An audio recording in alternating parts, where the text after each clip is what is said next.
事实上有很多人他会这样，有一个很大的原因是因为他随着年龄的时候，他额头越来越凹陷。所以为什么我很强调你一定要先诊断再治疗？如果你今天是松跟垂，不管你今天是哪个位置的纹路，你要做的事情是医生。对，如果你今天是肌肉造成的问题，你要处理的就是肌肉啊。如果你今天是流失跟凹陷，你要处理的问题是填充跟补充。是的，这个诊断大家可以感觉到它非常重要了吗？一个只会话术的诊所，不能给你有效的治疗；一个不愿录影的医生，不能承诺手术的真实。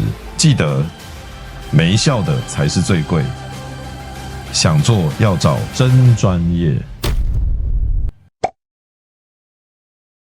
欢迎大家收看科普医美新知。哦，我都忘了，我今天不是在教跳舞吗？要开始啊！好，我们今天要讲的主题呢是填坑系列。之前不是跟大家讲我们要讲一系列脸上的皱纹是怎么形成的吗？那我们今天要讲的主题就是抬头纹跟皱眉纹。它是怎么产生的？抬头纹指的就是这个地方嘛，额头这个纹路。哎呦，对，年纪轻轻就有抬头纹。皱眉纹呢，指的是这个地方有抬头纹的话，会让人感觉岁月在你的脸上留下了痕迹。还有皱眉纹的话，看起来会比较凶狠一点。这两个呢，虽然它都是在额头这一区产生的嘛，可是呢，它们产生的原因是不一样的。我们来看一下这个是额头的一个构造图。我们整个额头啊，上面这一大片肌肉叫做额肌。对 ，frontalis muscle 额肌。皱眉又是什么肌肉呢？皱眉是从我们的眉心到我们的眉毛这个地方它是像比一个叶这样，它这样肌肉是长这样。这两个肌肉都在额头上面，但它两个的作用是完全颠倒的。什么意思？我们的额肌它很重要，因为额肌呢，它的作用是把眉毛往上抬，就像这样，往上抬。可是皱眉肌颠倒皱眉肌它的作用是这样子拉，来皱一下，它是把眉毛往下拉，所以一个是往上抬，一个是往下拉。如果以这个力量的相来讲，一个是向上，一个是向下，所以它是不一样的我们在处理额肌跟皱眉肌的时候，因为它两个力量是不一样的，所以我们在处理它的时候，思考方向而不太一样。我们待会就来跟大家谈一下这两个纹路它是怎么形成的。一样，脸上所有的纹路形成一定是来自于3个原因。第一个是肌肉拉扯，第二个是流失跟凹陷，第三个是松弛跟下垂。脸上任何纹路形成都是这样。我们的抬头纹、我们的皱眉纹也是一样。我们现在看第一个原理，肌肉拉扯会产生皱眉，它就是这个肌肉去拉扯出来的。那今天呢会产生抬头呢，它就是我们的额肌去拉扯出来的。所以如果今天你的纹路形成是，你平常你没有任何表情的时候，它很平顺。但是当你有表情的时候，比如说你往上看，那才产生这一种有在动的时候才产生的纹路，它就是很单纯是肌肉的原因。这种很单纯只有因为肌肉拉扯而产生的皱纹，又有一个名词叫做动态纹。坦白说，动态纹的处理就非常的简单。怎么处理？打肉毒。对，打肉毒好 smart 为什么肉毒可以改善这些肌肉拉扯动造成的动态纹呢？因为肉毒它的作用是用来放松。答对了，是用来放松肌肉。问题来了，很多人都误会一件事，打肉毒不是用来收紧的吗？不是，用来收紧皮肤啊。今天额头松了，那我们是不是就应该打肉毒啊？不对的，肉毒真的作用是用来放松肌肉。听清楚了，放松肌肉，因为你的肌肉被肉毒放松了，所以肌肉就没办法施力，就没有办法去扯动，因为它没有办法去扯动你的这个组织，所以它就不会产生动态纹。所以如果今天你有抬头纹，那我们在这个地方打肉毒是放松额肌，让它不会产生这个皱纹。好，问题来了，放松额肌。刚刚讲到一件事，请问额肌它的作用是干嘛？往上提，对，答对了。所以今天你在这个地方打肉毒，你的额肌是不是就不能往上提了？比较有困难，就比较没有办法往上提的。当然，它就比较不会产生抬头纹。你今天打肉毒，它就没办法往上提了。如果你的额头本身原本是松弛、比较下垂的状况，你的额肌又被被肉毒放松了，没办法往上拉，这会发生什么事？对，这个时候你的额头会变得更松更垂。大家听懂我的意思吗？因为我很常遇到客人来，我觉得我额头都松了，所以这里好多的纹路哦，可不可以在这里打肉毒除掉这些皱纹？答案是你打了肉毒之后，你的额头反而会更松更垂。大家有没有弄懂我在讲什么？所以为什么我们在看抬头、皱眉这些纹路的时候，我们必须去分辨它真的很单纯是肌肉造成的，还是它是凹陷造成，还是它是松垂造成的？如果你的问题其实是松跟垂，你把它误认为是肌肉造成的动态纹，说啊，反正它是肌肉造成动态，我就给它打肉毒。这个时候你反而会造成它更松更垂，那是不是就完全颠倒了？大家懂我意思吗？相反的，今天如果你很单纯只是肌肉拉扯的动态纹，这个时候你去做电波、音波，你去做额头拉皮，拉完以后，你会不会继续产生动态纹？还是会有。大家听懂我的意思吗？所以为什么我很强调你一定要先诊断再治疗？如果你今天是松跟垂，不管你今天是哪个位置的纹路，你要做的事情是医生。对，如果你今天是肌肉造成的问题，你要处理的就是肌肉啊。如果你今天是流失跟凹陷，你要处理的问题是填充跟补充。是的，这个诊断大家可以感觉到它非常重要了吗？相反的哈，我们在讲处理皱眉纹的时候，皱眉肌它是一个向下拉的肌肉，所以你今天希望你的额头是往上抬的，你的眉毛是往上抬的，那你是不是就一定要处理你的皱眉肌？你把你的皱眉肌让它没有办法用力往下拉的时候，你的眉毛就会自然往上。这样的概念大家懂我的意思吗？因为我觉得我现在很常遇到，可能有一些医师他刚入行，或者是我也很常遇到有些民众他对医美的印象就是医美不就是打玻尿酸，医美不就是填充，或者医美就是打针，大家都会有这样的一个印象，所以大家都会觉得说，反正不管怎样，你这个地方有纹路，我们就是打玻尿酸，这样有纹路我们就打肉毒，不是的，好像一直啰嗦的在讲这件事，因为重要。所以我们刚刚呢跟大家讲了一件事，抬头跟皱眉，如果你是第一种肌肉扯动造成的动态纹，你可以打肉毒。很多人他会说一件事，我现在的状况就算我没有做表情，我也有纹路我可能有抬头，我可能有皱眉纹张医师，你不是一直强调吗？肉毒只针对肌肉扯动时候产生的纹路，这种动态纹才有效。那我现在没有表情，我肌肉没有在动态，也有纹路，那是不是代表打肉毒就没有效了？那它是什么原因？它就是我接下来跟大家谈的，它可能是凹陷流失，也有可能是松弛或下垂。我们来看一下这怎么区分。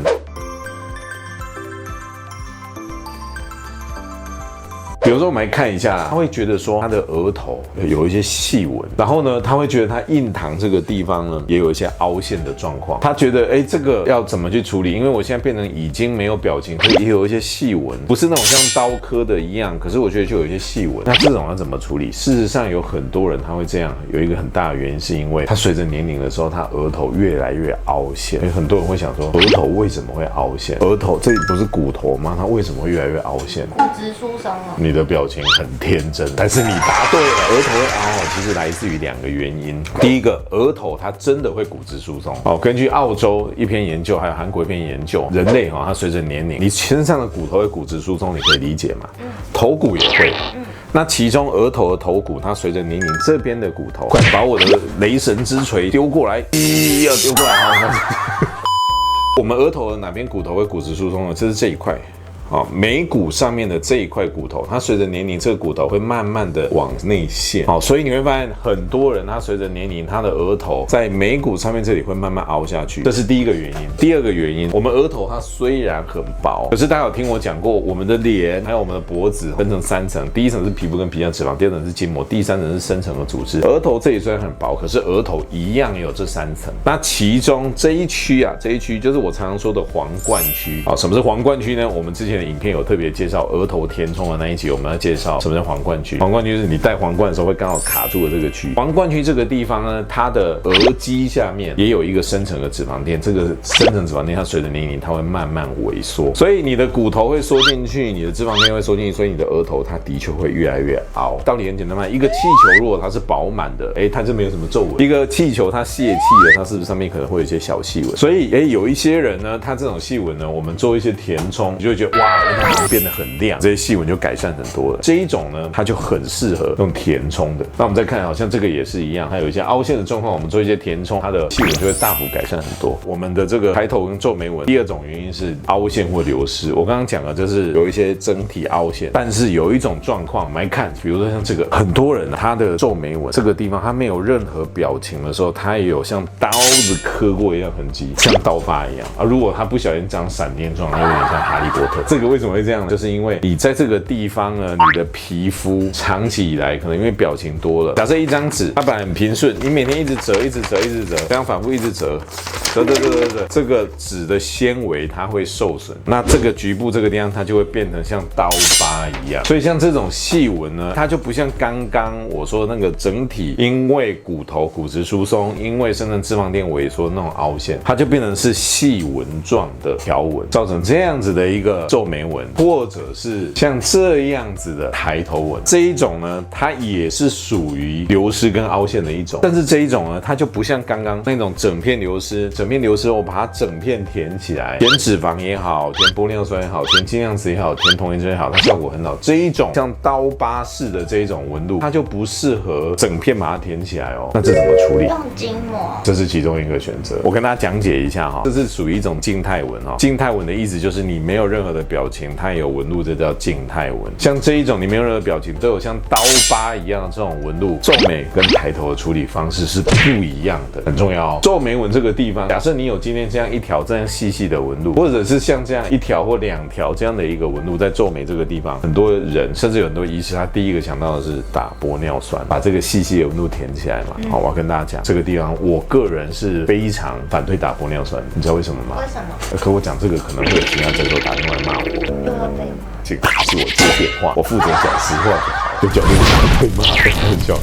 你知道我们印堂这里有2条血管，这个血管叫做上滑车动脉。这个动脉跟车子有什么关系呢？没有关系，它就是刚好取名叫上滑车动脉。我也不知道为什么会取这么奇怪的名字。这个上滑车动脉呢，这个血管呢，它跟我们眼球的血管是相通的，所以在这个细纹上面打玻尿酸的话，真的有一个研究是这个，印堂像刀疤一样细纹的人，他的底下有这条动脉的几率非常的高，就算他不是直接在这个细纹的下面，它也距离这个细纹大概有1 2 mm， 不是1公分2公分哦，是1 mm 2 mm 哦，是不是超可怕？你针稍微偏一下，你可能就打中这个血管了。如果你今天打填充，比如说你打玻尿酸打在这个细纹上面，你打到这个血管里面会怎么样？那个玻尿酸如果顺着这个血管跑到眼睛里面，你的眼就会看不见，这是有风险的。所以这个位置这种细纹，我非常的反对打玻尿酸，因为有风险。为了一条细纹失去一个眼睛是不 OK 的嘛。所以以前这种细纹呢，其实非常的难处理。3年前有医师发表了一篇国际论文，他用什么方式处理？用筋膜。之前还有医师在医学会的赖群组在问我说：“张医师，我看你有时候用筋膜在填，我怎么从来没有看过这个方法？”我就跟他说，这已经3年了，你可能偶尔要 update 一下。这个方法是发表在一篇非常有名的国际期刊上面。那怎么做呢？就是取我们脸上的筋膜，哪里有筋膜？我之前讲过，我们脸分3层嘛，皮肤、筋膜跟深层。我们的脖子以上到处都有筋膜。那像我们呢，就会取在一些很隐秘的地方，比如取在耳朵后面这个里，就完全不用担心你绑马尾，你戴眼镜人都看不到哦。你去剪头发，人家还看不到伤口，伤口很小，0.5公分到1公分。我们就取这个筋膜啊，去铺在这种刀疤一样的细纹上面。这个筋膜原本就来自你的脸上，用来修补你这个受损的像刀疤一样的纹路，刚刚好，很适合，很自然，哦，效果也很明显，可以用筋膜补这个皱眉纹的这个纹路。而且呢，这个地方它的伤口都只有真空而已，所以我觉得这是一个非常好的方法。可是像这一种横的抬头纹，很多人就会问啊，这横的抬头纹这么多条，那用筋膜补，那不是筋膜都被拿光了吗？那怎么办呢？横的抬头纹就不太一样，因为这横的抬头纹它就比较没有我刚刚说动脉通到眼睛的问题，因为这个上滑车动脉它的走向是这样的。它是这样走上去的，眼球这个方向往上走的。我们的抬头纹是横的嘛，所以你在打的时候就比较不用担心会有玻尿酸跑到里面的这个问题。所以像这种细纹，如果你今天用简单的微整方式处理，你是可以打玻尿酸的。要提醒大家。玻尿酸它是一个比较软的东西，把这种动态的纹路有时候很容易移位。如果真的要用玻尿酸补这个地方，我会比较推荐可以用一种动态玻尿酸，它是专门用来设计处理这种细纹的玻尿酸，打出来效果很好，也不用担心它移位。不是任何玻尿酸都可以用来打这个位置。记得哦，同样都是这种像刀疤一样的纹路，如果是横的，你要打玻尿酸是可以啊哈，但是如果是直的皱眉纹的，不要打，很危险。要用就要用筋膜的方式来补。如果你今天皱眉纹跟抬头纹，你是因为流失跟凹陷形成的，你要分哦，你是因为骨头或者是深层脂肪链萎缩那种整片的凹陷造成的细纹，还是你是因为长期以来像刀疤一样的纹路？如果你是因为凹陷的那种，你可以整个把它填起来，当它填的比较饱满的时候，这些纹路当然它就会变浅啊，就会改善很多。如果你是像刀疤一样的纹路，这种你用填充效果就不好，你就要看，如果是皱眉纹的部分，你就用筋膜；如果是抬头纹的部分，你就可以打针，那是可以的。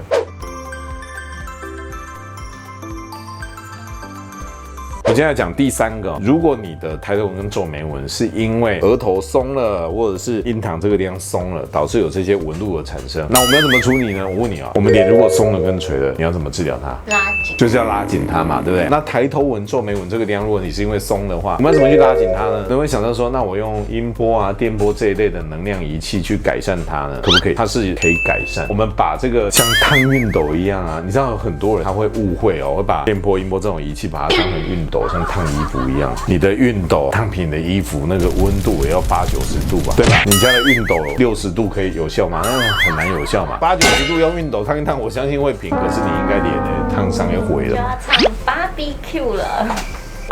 所以我一直跟大家讲电波音波的概念，简单讲就很像吹风机在吹保鲜膜的概念，或塑胶袋的概念，让它收比较紧。可是对于处理这样的纹路，它可以改善，但是你要让它很平有困难。所以你要有一个认知，你的期待值就是你用音波、电波处理这样的纹路就是改善，但是没办法磨很平，这是不可能的。那有些人就说我用线去拉呢，拉这个地方呢，让这个地方这种纹路改善呢，其实跟我刚刚讲电音波也是一样，可以改善，但是磨不平。那有些人就说，可是纹路就是这么深啊，难道都只能改善一点，没有办法让它很平吗？我手术可不可以让它很平？于是有人就问，额头嘛，第一件想到的事情就是什么？内视镜五爪拉皮。五爪拉皮可不可以把像这样子的静态纹路把它弄得很平？可不可以？也可以。不可以。为什么？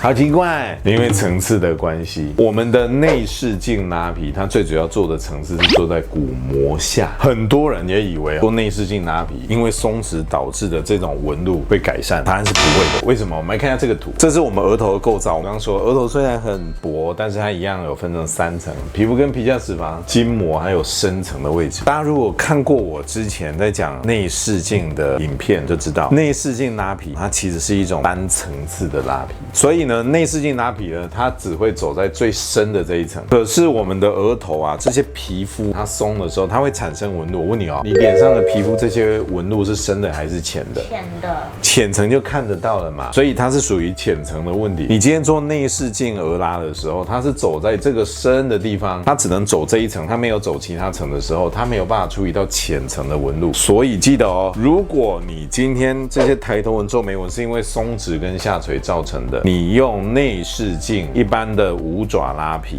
它可不可以处理掉这些细纹？答案是不行的。那怎么办？怎么办？这个时候我们要做另外一个手术，就是所谓的新式冠状额拉。到底什么是新式冠状额拉？我们有之前的影片专门在介绍这个新的手术方法。这个手术方法呢，其实也好几年了，只是可能有些医师如果他没有 update 的话，可能不知道。新式冠状额拉呢，它的做法呢，它是做2层，所以它是一种 biplane 的 forehead lift， 双层的，所以它会处理到底下的这个肌肉的问题，它也会处理到皮肤皱纹的问题。如果你的额头是因为松弛导致出现这样子的抬头纹，那我们在做这种新式冠状额拉的时候，你可以同时改善你的眉眼垂，也可以同时把这些纹路抹平，效果是不是很惊人？有一些人说，哎，我额头没有那么粗的这个线条，可是很多细细的这个细纹一大排。我们做新式冠状额拉呢，我们也可以把这些皱纹抹掉，同时把下垂的眉眼往上拉，还可以把你的发际线往下拉。发际线往下拉，你的头发看起来怎么样？就不会那么的……他讲的得罪人是你。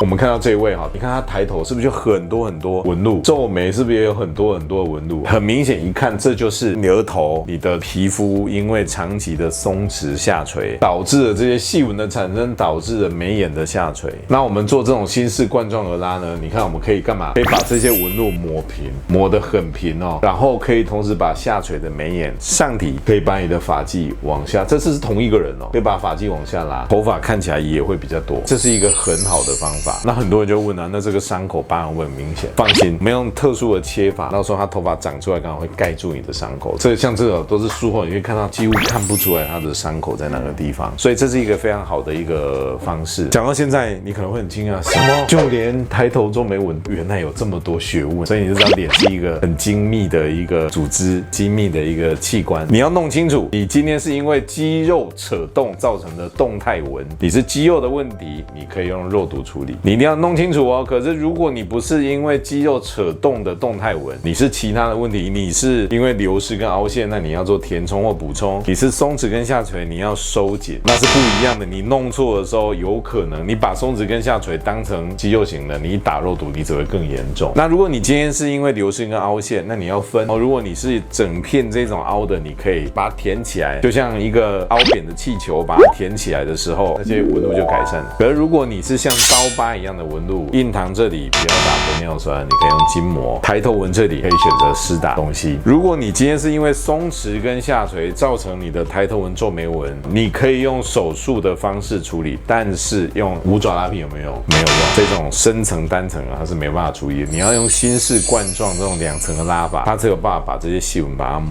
平。所以诊断在治疗非常的重要，了解你脸上的结构，再选择适当的治疗处理方式哦，你才不会花冤枉钱。好，我们今天节目就到这边。如果你觉得我们的节目对你有帮助，欢迎把我们节目转接给你朋友。如果你介绍给你朋友我们这个节目的频道的话，跟我们小编讲，我们小编呢会把我写的这本书的电子档传给你们哦。那你看这本书，我相信对你在求美的路上也会有很多的帮助。如果你个人有一些整形的问题，你不想要在一个公开的频道上面直接问，你也可以打我们的 LINE 或是微信，然后私讯我们，我会给你一些建议。好，我们今天节目到这里哦，拜拜。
因为没效才是最贵，想做要找专业哦。